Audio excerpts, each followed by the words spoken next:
captain speaking. Welcome aboard United Athletics Flight 069, taking you from the rolling green-covered hills of Richmond, Kentucky, to the craggier climbs of Cedar City, Utah, and all the football you can handle in between. We're going around the UAC. Please enjoy today's in-flight entertainment, the Rev himself, Dustin Hilton. Hey everybody, welcome to Not the B Team podcast, although we sure did start out like the B Team tonight. Sorry about that. It's your boy, the Rev. You guys are having a happy Tuesday. Hope you guys can also hear me okay. Had some connectivity issues and then started to talk to you guys and then realized I wasn't live. So we're really going off without a hitch for this show. So welcome. Again, welcome to Around the UAC, part of the FCS Fans Nation Network. We could do a little bit of admin real quick. You see the shirt I'm wearing, Utah Tech, because of their win this week. The shirt came from Walk On Apparel. You can use code FCS Fans Nation, get 15% off your order. The money goes back to 10% of the proceeds go back to the athletic department. It's a great cause, a great thing to have. So buy stuff, and it's pretty sweet gear. Like, I like this Utah Tech shirt. I got an Idaho shirt on its way also. Let's see. So we got comments. We'll go these real quick. Jim Poppin, good to see you, buddy.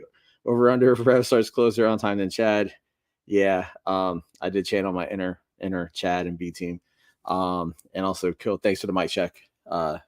Sometimes when you do the solo, you don't know how it's going. So, anyways, hope you guys have had a good week. I'll tell you what. I have learned that fan bases do not like it if you hold up a mirror to them.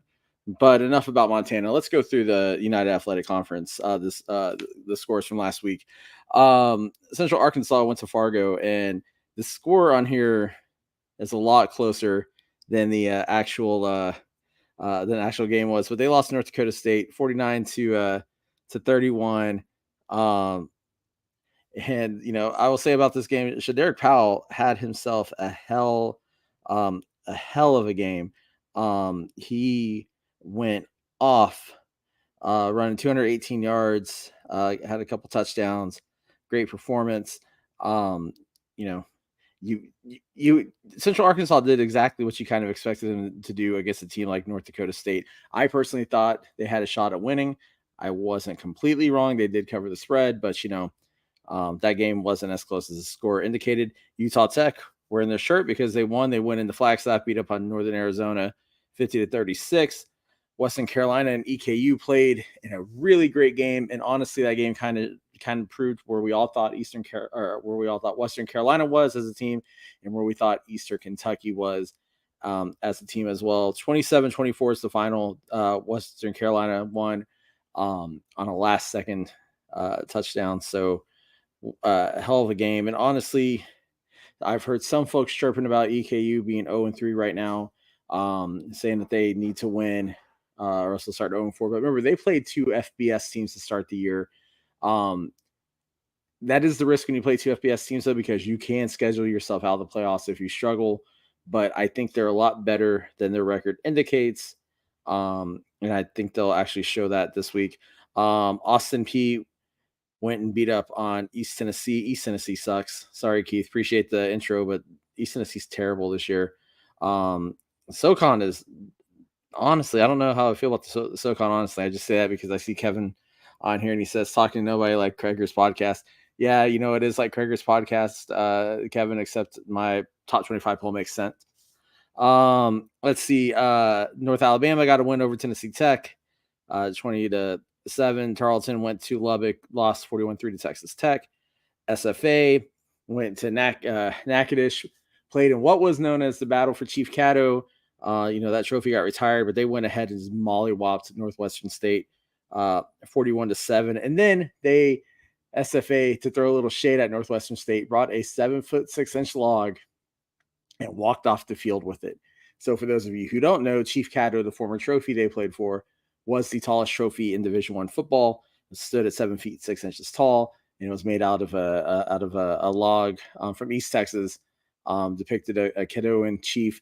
It was retired after the 2019 game. Actually, it was officially retired in 2021 by Northwestern State, who said that it was insensitive to the Caddo Nation, which is fine. And so, but SFA did throw a little bit of shade, carrying off their own 7-foot, 6-inch log. And if you want to see the picture of it, I have it somewhere. I'll show it to you sometime. It's pretty amusing. Incarnate Word went to Abilene and beat Abilene Christian 27-20. I don't know if this game's a measure of Incarnate Word being not as good as they were last year, or if it's more a measure of Abilene Christian still being super young and not having the ability to finish. Just youth. And then last but not least, Southern Utah. My boy, Coach Fitz, hope you're watching this. I know you are with your staff. They went to Davis, had another close loss, 23-21. Here's the thing about Southern Utah, and they are so close to being a playoff team. And I know a lot of folks from the Sky are saying they're garbage. They went to the playoffs in 2017, and that was the one year they did it. Shout out Kyler Neal, because I know he hates on Southern Utah. But Southern Utah is really young. If you look at their team, they're all freshmen and sophomore. If they can get a full game out of their players, they're going to be dangerous. Look at the games they've played this year. They almost beat Arizona State. That was a game of two halves. The game against Davis was a game of two halves. They can play one full, complete game. They're going to shock some people, and I think that they'll have the opportunity to gel by then. And they may take out somebody like Central Arkansas, or they may take out a SFA, or they may take out a Austin P. They're going to shock some people, I think, as their team grows and develops. So I wouldn't write them off just yet. Great performance, I thought, by them. Let's see some of the comments here. Jason Plotkin. Is Carthel going to claim the Caddo Nation championship? He probably would do that before Sam Houston actually scores a touchdown in the FBS this year. Jason is a Sam Houston guy, and you're not to necessarily talk shit about Sam, but I'm going to. Your defense was FBS ready. Your offense is a high school offense with a high school quarterback. Not ready for FBS. It's gonna be a long year for you guys, but good luck against Houston this week. I see Chris Hammond this year. Let's see, Chris Hammond, Utah Tech, UAC champions. I wouldn't go that far. I don't know why it's not showing. Let's see. Yeah, Kevin Marshall said SU is going to get somebody. Absolutely. Yep, SU has not a good coach now. They have a great coach. Jamie Williams is a big fan of Coach Fitzgerald, as am I. He's going to take that team and turn them around. Right.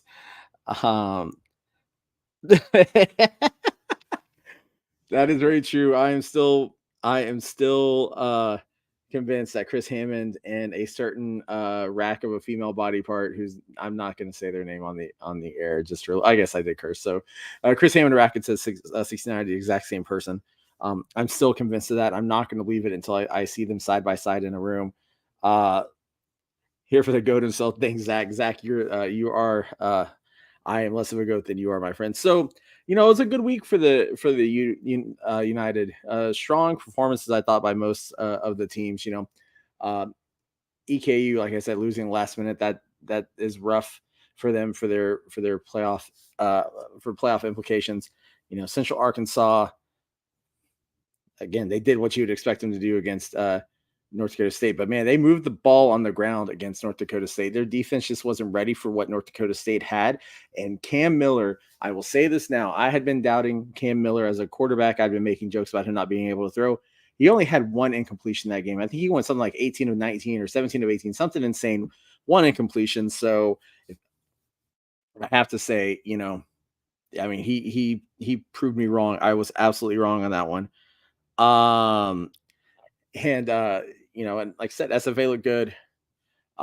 Abilene Christian, even their loss, looked good. So again, I still think while this isn't going to be the best conference, you're probably not going to see many teams ranked here in the top 25. I think if you go top to bottom, there's the most parity here. So let's see. Let's go. So let me do my my power rankings. I'm going to pull up someone's though on my phone. I'm not pulling up on my screen because I just can't deal with not having a producer. I need to hire Chad and have him come in here as well because he he does a good job for the two podcasts he's on. So if you guys don't follow the UAC Football Insider on Twitter, for one, it's not me because I don't have enough time to do all that. But two, you should follow them if you want to get some good insights on the conference. Their power rankings, they have UCA versus SFA, Abilene Christian, Austin P, Tarleton, Southern Utah, EKU, North Alabama, and then Utah Tech, ninth. I don't disagree with those rankings. I don't know if I would have SFA second. I still think UCA is the best team in conference. I know they're 1-2 with an FBS loss to Oklahoma State got absolutely boat raced by South Alabama, but I still think they are the strongest team in the conference. I don't know if I would have SFA second or Abilene Christian second. SFA has probably played the easier schedule. Well, that's not true. Abilene Christian's played the easier schedule right now, but SFA and Abilene Christian have both beat the teams that you would expect them to beat. You would expect SFA to beat Alcorn State, and shout out to Alcorn State for beating McNeese last week. That's a great win because the Southland Conference sucks. So good job to Alcorn. But you had to think SFA would be the favorites in that game. SFA beat up on Northwestern State because, again, the Southland Conference sucks. Abilene Christian beat Northern Colorado, and I totally forgot who they played the other weekend. It's going to drive me insane. But anyway, they both teams beat the teams that you would expect them to beat. I think I might give the nod. Now I think about it a little bit to SFA just from the age and the experience of the players on the team right now. Abilene Christian's still a young team, but Maverick McElvore is a great quarterback. Keep your eye out on him. I don't know if he has an NFL arm, kind of like Parker McKinney has an NFL arm for EKU, but McElvore has looked good in his games. So yeah. To the point about the Southland Conference, Zach says they're 2-10 out of conference play this year. I think they're overall 3-19, Zach. They are not good. It's just bad. And, Southeastern Louisiana got beat by Eastern Washington team. That's surprising a lot of folks. But there's just, I don't know. That conference is just so bad. They're a one team bid this year in the playoffs, and it'll be either Incarnate Word or Southeastern Louisiana. But honestly, it's looking like it's going to be Incarnate Word right now. Southeastern Louisiana is just, they're looking tired. I think they'll do better when they're at home. They've been on the road, and that's been rough for them. Let's see, a Rev podcast prerequisites are hating on Sam Houston. That is correct. The Southland Conference and picking on people from Idaho. That is not true. I have nothing but respect for Idaho and their cow tipping team. But the other two are correct. So I would say if I'm going through power rankings, we got UCA 1, SFA 2, Abilene Christian 3. I'm honestly going to put Southern Utah 4th over Austin P and over Tarleton. And here's the reason why. Yes, I know that Southern Utah has lost their has not won their games. But they almost beat Arizona State. They looked really great in the second half against Arizona State. They almost beat a ranked Davis team. They look great again. It's a game of two halves, right? The only game where they look like the result that you expected is when they played BYU. I think they're a lot better than folks are looking at. They're just looking solely at record, and you don't look at records whenever if you're looking at power ranking. I'm sorry, they do factor into things, but you could have a team that's 1-2 like Central Arkansas, who has played a much tougher schedule than a 3-0 Montana. So I would actually put Southern Utah 4th. I'd go Austin P 5th, Tarleton 6th. I would go EKU 6th, Tarleton 7th, and Utah Tech and UNA tied for 8th. I think UNA might be better, but they both have gotten some good wins this year, so I'm not too upset about that. So that's what I have for mine. Let's go through some comments real quick. Abilene Christian will win it because it has the same letters as the UAC, but to be fair, so does UCA, and we'll talk about that whenever we get to the games this week, because there's some interesting ones. West Georgia plays future UAC rival West Florida this weekend. Go Argos. West Florida's not moving up. I don't see that one happening just yet. West Georgia, though, great ad. I think it's a great ad to the conference. I think West Florida, I don't think West Florida actually has the desire to fully move up just yet. But you know what? There's some D2 teams that I wish would move up. Maybe not into the UAC, but would come into other conferences. I wish Delta State would come into the Southland. They would make the Southland a lot better right away. But I don't think they have the desire to move. Have the desire to move. Let's see. When the conference I cried FBS ready the loudest, how are they by the top 25? Yeah, well, what can you do? I'm not going to talk shit about Jacksonville State. You guys are winning against a really soft schedule and a really bad conference. I'm happy for y'all. Keep it up. Let's see. Central Arkansas did rack up some rushing guards at NDSU. Yeah, they did. Shaduric Powell looked incredible.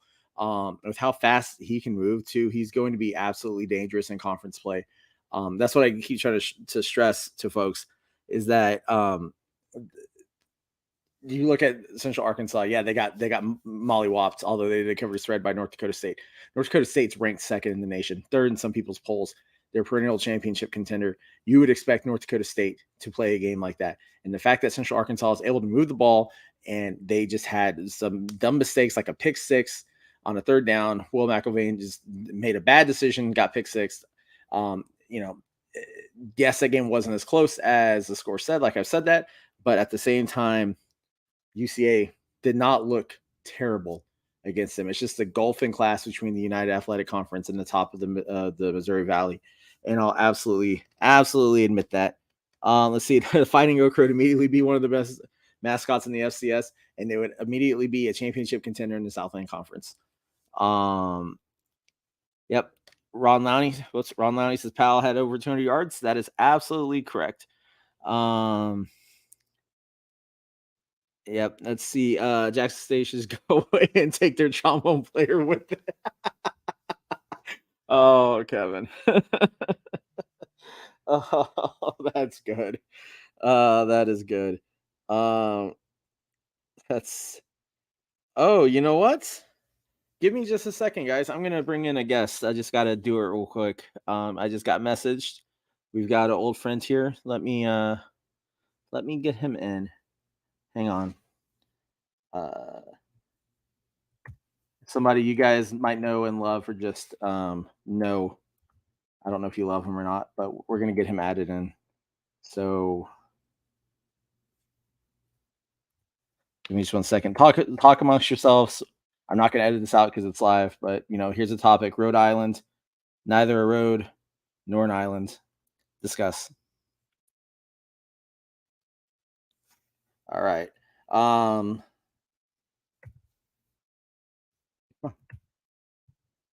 send it to you, Will.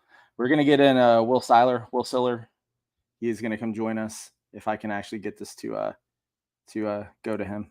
But we're gonna get him on here because we like old Will. Most of us like Will. Some folks I don't think like Will, but I personally like Will. Let's try this again, Will.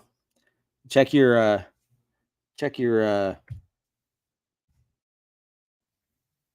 Twitter messages and should let you in. While we look at that, let's check out some comments. Trombone is an inferior brass instrument. Euphonium is better in every way. I didn't realize that we would start talking about band instruments, but you know what? I personally don't have a preference on any of them. Euphoniums, though, are pretty dope. I will not lie. Let's see. Yeah, Rhode Island versus Maine. That was special. Yeah. Yeah, that was an interesting game. And Rhode Island looks good. They I don't think they're the class of the CAA. I think it's actually it's going to be New Hampshire this year right off the bat. New Hampshire, Delaware, then Rhody. But Rhode Island is going to be a playoff team. So keep an eye on them. They're more than just the Hack City podcast. Fire at Will, which one is Will? All right. Yeah. Ron Lowney does like to come in and mess with chats. Oh, here he is, bringing him in. Look, ladies and gentlemen, Will, let me get my headset on so I can hear you because I haven't had it on. So hang on. All right, Will, can you hear me? Yeah, can you hear me? Oh, what's up, bud? How you doing? Oh, pretty good. How about you? I'm good. So you did not go to Fargo this weekend because you were in Nash Vegas, but what were your thoughts on the on Central Arkansas's performance against NDSU? Yeah, we didn't go to Fargo. Flights from a small airport like Little Rock to a small airport like Fargo are stupid expensive. But no, I mean, like you said earlier, I was disappointed. I think most people were probably like, oh, that's kind of what we expected. It's North Dakota State. I mean, UCA didn't do anything to help themselves. Too many penalties. Obviously lost the turnover battle. The pick six was a freaking fluke. I mean, McIlvain has a tendency every now and then to make a throw that he probably shouldn't, but that wasn't. Like, Kylan James was wide open. He'd probably still be running right now if they'd hit him. I mean, he was wide open in the flat, just like we did to Oklahoma State several times. Defensive lineman Mozart, I think is what his name was. Got his hand in the air, but I don't know. I think it was promising that we were able to run the ball. Shenderick Powell is an elite player. So love seeing that. That's one thing I didn't. I think I tweeted, if you had told me we'd score 31 points, I would have told you dub.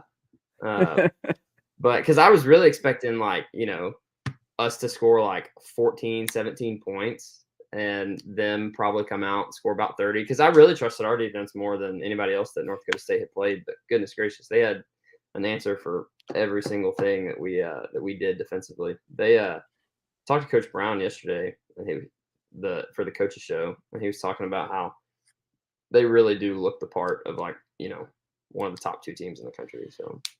Yeah, I had thought it would be, my initial pick at the beginning of the year was South Dakota State versus Montana State in the national championship. But if Montana State has lost Tommy Malott to an ankle injury, which is what I've been hearing, that because he's got a broken ankle or something, so they're gonna have to count on Sean Chambers. Man, that opens the door even further for another North Dakota State, South Dakota State, Frisco match. And I think the marker game will be telling because North Dakota State looks really, really damn good. It's like scary good. It's like those mid 2010s sort of teams. Like, just everything is clicking for them. I do think it's maybe a little bit alarming for them that they gave up a 200-yard rusher, because I think it was the first time they had given up a performance like that to an individual since like 2010 is what I saw. Yeah. I don't know if that has more to do with the North Dakota State defense or if it has more to do with the fact that Shenderick Powell's just really hard to tackle. Yeah, he is a little dude who is hauling ass. It's great. Kevin says that it's not broken, will not require surgery. So that's good news. So, we hope he heals up. You don't want to see any player injured, period. So, yeah, I think the marker game is going to be really telling. See what Isaiah Davis can do against the Bison defense. And, you still have to believe that South Dakota State right now is the better team. Matt Frazee even said it on the Sunday show, but South Dakota State does have some questionable stuff too right now. I mean, their defensive line is getting great pressure, but they still don't have a single sack. And you would think against a team like Drake, they would have gotten one, right? But they are getting pressure on the balls. It's not just about sacks. You need to factor in hurries and things like that. And they're doing a good job on that part of the ball. So what are your thoughts on the rest of the United so far? I know you've been busy with med school and everything else, but what have you been seeing? Yeah, the hardest part is I can't watch other games usually, because if it's a home game, I'm going to go to the UCA game, tailgate on Saturday. And if it's an away game, then I might get to watch a few. But just kind of looking around the conference, it's a lot better than I thought it would be. I was talking to one of the radio guys from UCA, and we were talking about how everybody's better than we thought they would be. Abilene looks great. They look the part. Austin P, I thought for sure would be down. And here they are just blowing people out of the water. Not necessarily a tough schedule yet, but still they're doing what they should. Southern Utah looks great. You know, they took Arizona State down to the wire, took UC Davis down to the wire. So I mean, it looks really good. And then SFA, who obviously looked the part last week. So I mean, granted, it was against Northwestern, but I don't know. I think it looks a lot better than I expected it to, and so that makes me nervous because when you're a really talented team that necessarily hasn't always pulled it together, like when it mattered, it's like you really rely on the other teams not being as talented as you, like to give you some peace of mind that you're going to do well. So no, I'm kind of nervous for as good as everybody else looks. I mean, even Utah Tech in their losses haven't looked terrible. So. Yeah, I mean, they got blown out, opening week, but I mean, Utah Tech is one of those teams that they're going to slowly and progressively get better. But to the point when you look at again, when you like, I was walking through the power rankings, and it's even then like you could flip around the top four easily because of the performances you've seen. Like the parity is there. Does it mean it's the strongest conference? No, but it's definitely tough to pick out the front runner right now. Even Tarleton doesn't look bad. I mean, no, they've looked really good. So it makes me nervous because it's not like the Southland, and I don't mean to hate on the Southland, but no, you can hate on the Southland all you want. It's okay. You could always count on like 6 like easy wins, and like even in your down years, you were gonna beat Northwestern. You were usually gonna beat Nichols until late there in our tenure. Mm-hmm. Even back in that time, Abilene wasn't very good. You were gonna beat them before Southeastern got good. It was just you had some guaranteed wins, and I feel like I don't have any right now that I'm staring down. Like even North Alabama looks way better than I thought. So I don't know, but there is a ton of parity. Yeah, absolutely agree. Let's get to the games this week and let's see what your thoughts are on them. Let's see. So we got Utah Tech right here going to Springfield to play Missouri State. Yeah. I think I saw where Missouri State's popping out the blackout uniforms. So, and I don't know a whole lot about Utah Tech this year, but I'll roll with Missouri State just because I don't know they look decent against Kansas. So that's the only game I've seen of theirs. Yeah, it's hard to bet against a Valley team against Utah Tech unless it's a school like Murray or Western Illinois or the Trees. You got to pick Missouri State, especially being at home. But hey, I would love to see Utah Tech shock the Valley. It would make for some great content on the Jackrabbit on the B team show when they talk about the rest of the conference. Let's see. This one I think's I'm going to skip this game. Ooh, there's like 3 or 4 game of the week, so I'm going to skip a couple. Let's go. We got Southwest Baptist playing Tarleton State. I don't see Tarleton struggling too much with that one. No, I'm not even sure where Southwest Baptist is. So if anybody wants to look that up, that'd be. It's Southern Missouri, I think. Oh, is it? Okay. It's in like the Ozarks, I believe. Okay. Well, hopefully they enjoy their paycheck. UT Martin going to Florence to play North Alabama. I think this will kind of tell us is North Alabama a contender or pretender? Because they've had a couple, wins here in the last few weeks. I don't necessarily think they're going to go and beat UT Martin, but I think it'll tell us a lot about them. Have they improved quite a bit? Has Brent Dearman got them playing well, or have they just kind of played a soft schedule? Yeah. I think they can beat UT Martin. I think they can. I think it'll be a shootout. I don't think it's going to be a dominating performance by the Lions. I don't see them shutting them out or anything like that. I think it'll be a back and forth, but I think they could hang with UT Martin. I really do. I would love for them to prove me right and shock everybody. Speaking of shit teams, like I said earlier, Western Illinois is traveling to Cedar City to play Southern Utah. This is where Southern Utah gets their first win of the season because Western Illinois is just straight garbage. There's no other way to slice that. They're just straight garbage. Yeah, I think Southern Utah could win that one by a lot. Yeah. And Western Illinois is fit for being in the OVC. Probably one of the best moves they've made is getting out of the Missouri Valley and going to the OVC. And honestly, Indiana State fans, if you're watching, you guys should do the same thing. Does that start next year? I think it's next year. It's not this year, is it? No, it's not this year. I think it's next year. But that'll be the best move for WIU just because they're not competitive in the Remember Valley. a few years ago when they were actually kind of good? Yeah, but Like kind of mid- mid tier. They were like mid 2010s. They were a very like second tier Missouri Valley team. The problem is their facilities suck. You know, if you're a visiting team, you have to walk half a mile from the locker room to the stadium, like, and nobody wants to go to Macomb. You know, so I think they're a better fit for the OVC. So they made a smart move there. Let's see. Oh, let's talk about this one. This is the amazing palindrome game because it's ACU at UCA playing conference games in the UAC. Yeah, I got that right, and I'm impressed with myself for getting all those acronyms correct. Yeah, I saw somebody put in the comments earlier, ACU will win the UAC because they have the letters in their name, and I was like, what about the other team that has it? But no, that I'm looking forward to it. I think it'll be a really good game. Abilene looks the part. I read where they got 42 transfers and like 30 something of them are FBS transfers. 2 tackles from Texas. McIvor's from or McIver, whatever his last name is from Texas Tech, I think. So I mean, they're loaded with like talent, and they look like they're playing well. I mean, obviously taking a top 10 team down to the wire at home is impressive. So I don't think they're coming in just to keep it close. They're coming in to win. So it's gonna be a tough game. Yeah, Abilene Christian is just like I said, they're young and they're full of transfers. A lot of them came with Patterson.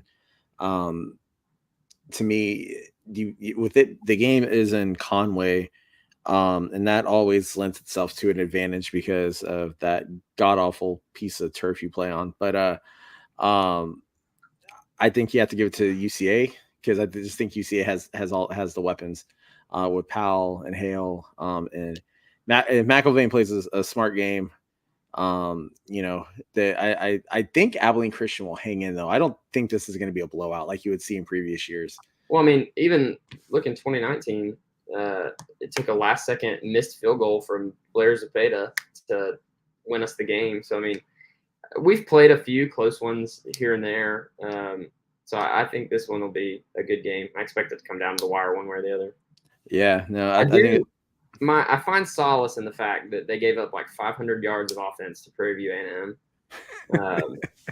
I saw that the other day in the scouting report that they had given up a lot of yards in even some of their wins. And so I don't know where Prairie View like fudged up to not score points, but because I think they only scored like 15 points or something.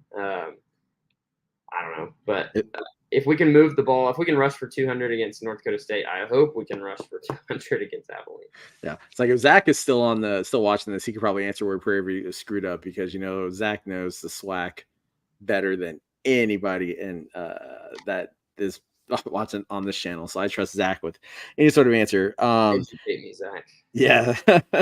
And shout out to Zach and the Blue Bloods. If you're not following them on social media, if you're not following them on YouTube, you should go to their channel right after this and go subscribe to his show because they're great. And if you need an hour and a half or 2 hours in the car or something to listen to, Blue Bloods have you covered because man, those shows can go long some days and it's pretty awesome. We got Austin P traveling to Nacogdoches. It is family weekend at SFA. So, last home game, they had about 1,000 students show up in the Purple Haze section, which for Purple Haze is huge because they took over their areas. With it being family weekend, you got to expect a good crowd there. I'm interested to see who can stop who. Can the SFA defense stop Mike DeLello? Can the Austin P defense stop Jarrell Wembley? And SFA's offense. I don't know if Maurer is as good of a quarterback as DeLello. I don't think he is. DeLello is a great quarterback, but Austin P's defense has so many questions to it. And I think it's the one thing that we're seeing so far this year. That if SFA can get the ball moving on them, I think SFA's defense can actually protect the lead for once. The defense is kind of doing what we expected them to do last year. And they didn't. I don't know if that's I think it's shout out to Coach Mutz coming in from Tulane, but I'm tending to lean SFA because this one's in Nacogdoches. If it was in Clarksville, I might might think differently. I don't know. What are your thoughts? I think this one will be a shootout. I think it could be a who has the ball last type game. And like you said, whoever can get ahead by a couple scores. Early on in the UCA North Dakota State game, I thought we were going to play a shootout. And I was like, if we can just like hang in there and get one stop, we'll be okay. And then we never got one. But yeah, I think this could be one of those games where stops are a premium, and whoever gets the first one and then scores right after could, it's that get one score ahead, next team catches up, get one score ahead, next team catches up. And then whoever can, get that first stop will be the guy that comes out on top. Yeah, I mean, SFA's putting up points right now this season. Yep. I mean, they even against Troy, they put up 30. Mm-hmm. The offense is moving, but their defense is looking better. Their defense is absolutely decimated Northwestern State. But Northwestern State is such a bad team. Yeah, I don't want to hold out of Austin Peay than Northwestern. I mean, that's the thing. I think this will be outside of Troy. I think this will be SFA's true test. No disrespect to Alcorn State, because Alcorn State did look great in their win against McNeese. And anytime McNeese gets beat, we appreciate that. Zach did comment. I'm pretty sure he's sitting in his bathtub watching this on his phone, but he said Prairie View has a loaded running back room, but they had multiple turnovers and struggled to throw the football. That was a major difference in the game against Abilene Christian. Gotcha. So, well, maybe we can run the ball. Yeah, I mean, I think you can. I think you can. He is so hard to tackle. It was impressive watching, one of the best tackling teams in the country fail to tackle him. Yeah, I was just watching him break off runs and going, holy shit. But at the same time, I think that was detrimental to UCA's defense. They weren't getting enough time to breathe, to catch up, because you guys are UCA such a quick strike offense. When they have that your defense was gassed. It's true, and North Dakota State was just picking us apart as far as when we were on defense. They you could tell it was like you'd get a little momentum, and then they'd hit you in your weak spot. And there were a couple like 3rd and 19s that we gave up first downs, and I was like, you got to be freaking kidding me. So, yeah. But yep. And the last game, the game of the week. Honestly, it is the game of the week. I think we got Southeast Missouri coming off of that. For them, disappointing loss to the Sock Lukey's last week in the War of the Wheel. They're going to Richmond to play Eastern Kentucky. This game is so important for 2 reasons. One, I think it's going to show if Southeastern. Some folks are thinking Southeast Missouri is a bit overrated. I disagree, but there are folks who do believe that. Gino Hess is insanely good running back. What's his name? Paxton De Laurentiis is a great quarterback. They have weapons. They lost to SIU, but that game last year was similar in how it ended, right? I don't think you can judge them basis upon a game like that where your 2 top 20 teams going at it. But for Eastern Kentucky, this is the make. I think this is the make or break for playoff stuff. I know they had 2 FBS losses, which isn't going to hurt them, but you go from 11 games to 9, right? And so then after that, if you've already got 1 FCS loss and you could get a second one, that's really troubling because the rest of their schedule doesn't lend themselves to a strength of schedule to help them if they're a bubble team. They would have to completely win out the conference, and I don't, and we don't know what the conference is going to be like because of the other teams in it. So this is a big one for EKU. I know last week they're still playing with heavy hearts with the loss of Roy Kidd.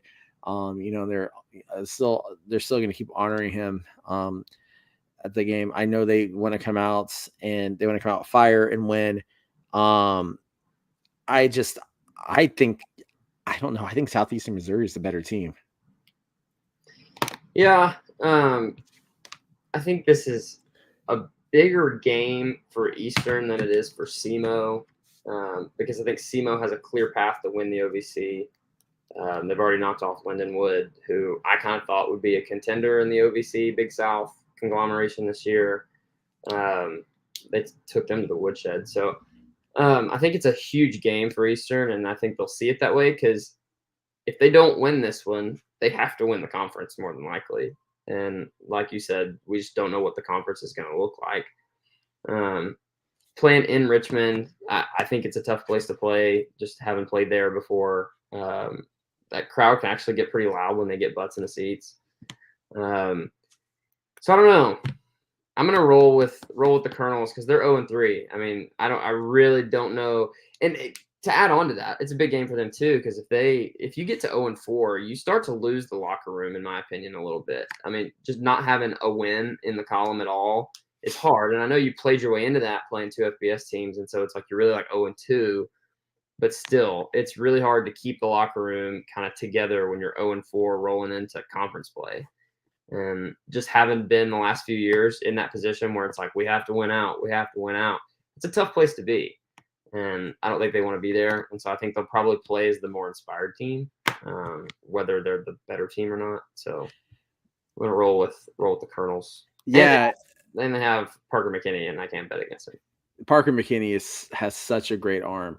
It's just like to Zach's point right here. He says that Illinois was able to capitalize on a Geno Hess mistake, which almost never happens. Eastern Kentucky's going to have to force Hess and De Laurentiis to make mistakes. That's what their defense is going to have to do. I don't have doubts in the Eastern Kentucky offense because of Parker McKinney, but their defense is going to have to be the leaders, and they're going to have to go in there and force SEMO to make mistakes.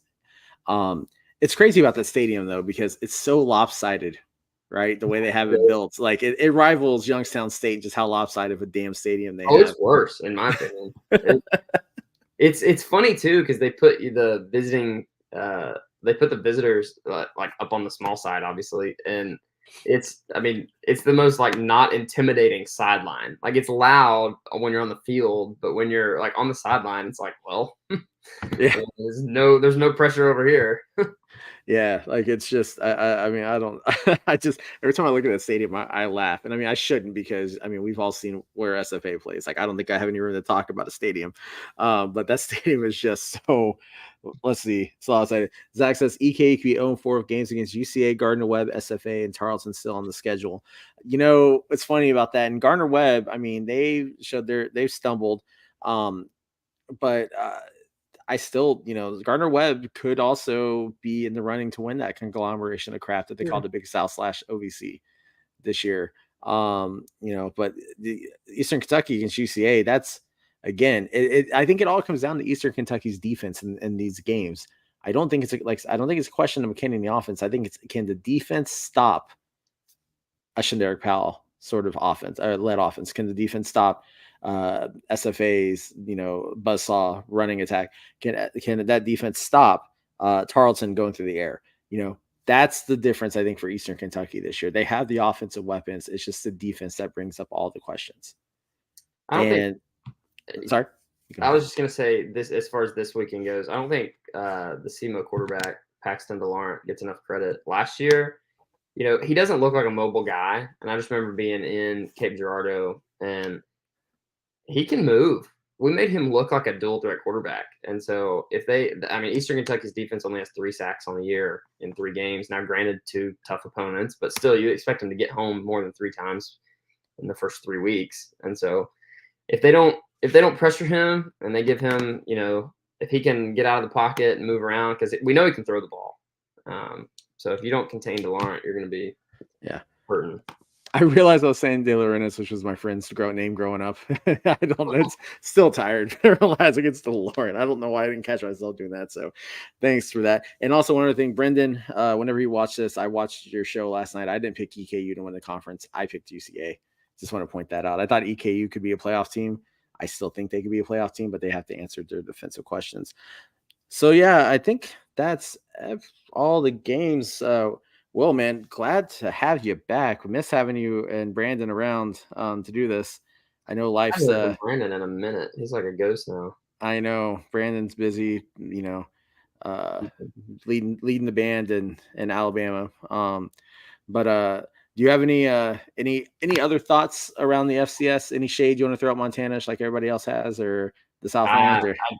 I thought I'd get a little more response on Twitter. I said they were up there with Jacksonville State fans. I really thought the Jacksonville State fans would come at me, because they tend to react to my subtweets pretty quickly. But they didn't. I think I only got like two impressions. So it's I've already pissed off enough Montana fans, so I'm just gonna say this: if you can't handle having a mirror held up to you, you have the worst insecurity out of anybody else.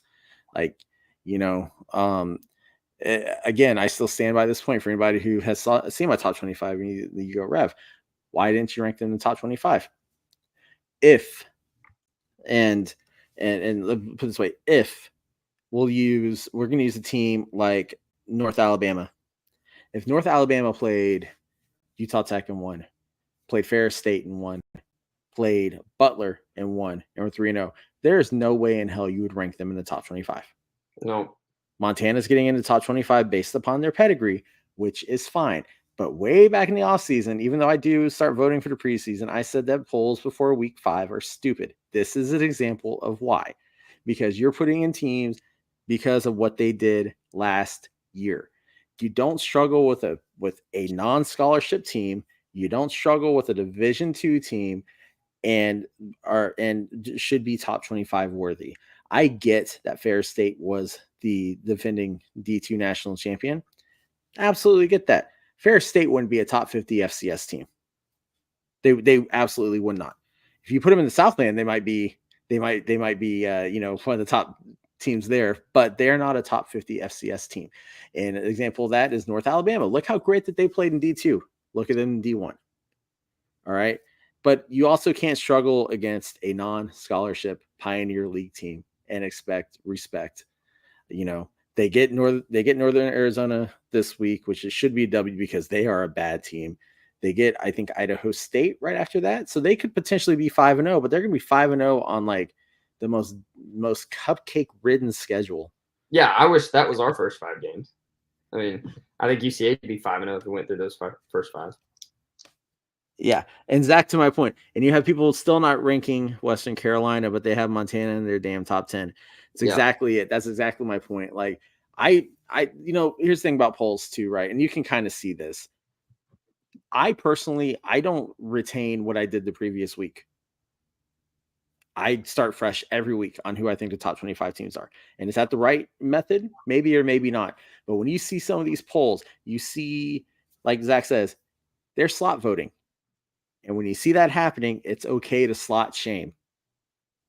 Because that's not the right way to do that, to do any sort of poll voting. Because you get things like this. You get Montana in people's top 10. That's completely asinine. Be better as a poll voter. I know that I think the coach's poll is one of the worst ones. Sorry. It's one of the most insanely inaccurate ones I've ever seen in my life. If you have the responsibility of voting in a poll, do some research and be better. That's my Rev rant. We brought it back. I think that's it. So, Will, I know you're not really active in the media this year because of med school and becoming the good Dr. Will Seiler. But do you want to share where people can find you on the social media? I know Jacksonville State fans know exactly where to find you. They sure do. I'm here. I ain't hard to find. I don't know if you got my Dion reference there. Anyway, no, you can see my Twitter right there. It's mostly UCA stuff this year. Don't do a whole lot of national stuff. Just don't really have time to watch other games. Kind of trying to prioritize, I guess, and make the most of the time when I get it. So I'm enjoying the season. I think South Dakota State. I really think North Dakota State could end up being the best team. I'm not ready to say South Dakota State's not because obviously they've played the tougher schedule. They beat the number 3 team, but I'm excited. I think it's gonna be a good year. I think so too, and I think you're spot on about that. Like, South Dakota State has beat Montana State. Although to be fair now, North Dakota State would have wins over 2 teams that have been receiving votes in the top 25 this year because Eastern Washington's now getting votes and UCA was getting votes. Again, that marker game is going to be insane. I would recommend, even if you aren't a fan of Valley football, if you're tired of North Dakota State, South Dakota State, sit down and watch that damn game because it's going to be fireworks and it's going to be in Brookings this year. And I will say, Zach will probably agree with me on this because he and I were both in Brookings. That is one hell of a facility at the Dyke House Stadium. As And good one of as the North Dakota State quarterback tandem looks, man, it's just hard to bet against them, I guess. Sorry, I just saw a comment. Brendan said, "Damn it, I got here too late. Start over." Roll the intro. Roll. Do you want me to roll the intro for you again, Brendan? Because I know that is your favorite part of this whole thing. So That's a nice fish you got there, Brendan. Never seen that picture. oh yeah, let me put that back up. It's a hog. Yeah, Brendan. I'm sure you got a story about that one too. Because you got a story. I mean, you got stories about everything.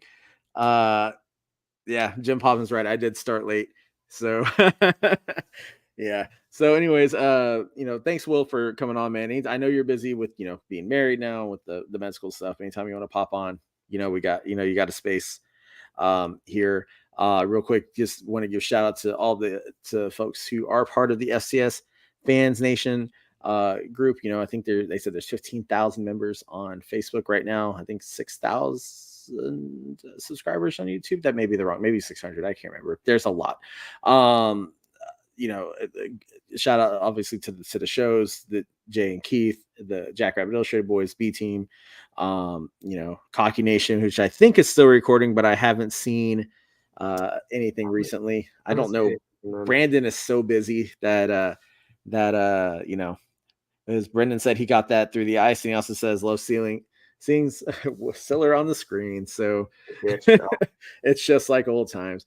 But also too, Zach McKinnell's been in here. Like I said, make sure you like and support Blue Bloods. That's just a great site, great stuff. Make sure, FCS media is so important. FCS Nation Radio, Kevin Martin and Sloan. It's Stone. Man, I'm still tired. Sorry, Stone. Check them out. Sam Herder, obviously. There's so many great places to get your FCS news. And if this is your first time stumbling across this one and you haven't liked and subscribed to this channel, like and subscribe. We have good stuff on here, except for my show. It's all right, but there has to be a thumper besides Brendan. So think back like I don't know, 7 or 8 years ago at the coverage FCS football had. And I know it's all like, not super professional. I mean, a lot of it is like Herder and the FCS and all that and the Blue Bloods, that's professional. But like, this is all just fan run for us. Yeah. Look, for all the professionalism that you get out of Blue Bloods, you get out of Sam Herder, you get out of the Hero Sports, you get out of FCS, Nation Radio. You get the antipole of that with me. But no, make sure you go like and subscribe. We got Jim Poffin did point this out, 6,000 of them on 6,000 on Twitter. So, this is growing. Will, I know we're probably not going to see you in Frisco, but I hope you find a way to make it. I'm sure somebody will stash a ticket for you. We'll see what's going on. I'll be in surgery at that point. Like rotation is surgery, and you work 6 out of 7 days a week. So yeah, well, I'm trying to make it up to Conway for SFA. Yeah, I'm trying to. My friend Amber, I think she watches every now and then. Her daughter's running at UCA. Yep. Didn't have a good first race, but I think she got hurt, but she still made it through the race. But we're trying to figure out what to do for the tailgate up there for the track students. It's just with me, man, with the new job, it's just how much travel I have to do. And I know I've got travel right around that weekend. So I'm trying to figure out what I can potentially do. All right. Well, listen, Jim is going to give me the signal that it's time to go, because he gives that to everybody else. We got 55 minutes. We're not going into BT time this week. For a bye week, man, their show went long. But anyway, once again, Will, thanks for coming on. Really appreciate you being here. Thanks to all you guys for watching and listening. Have a great rest of your day. Have a great week. And we'll talk to you guys next week.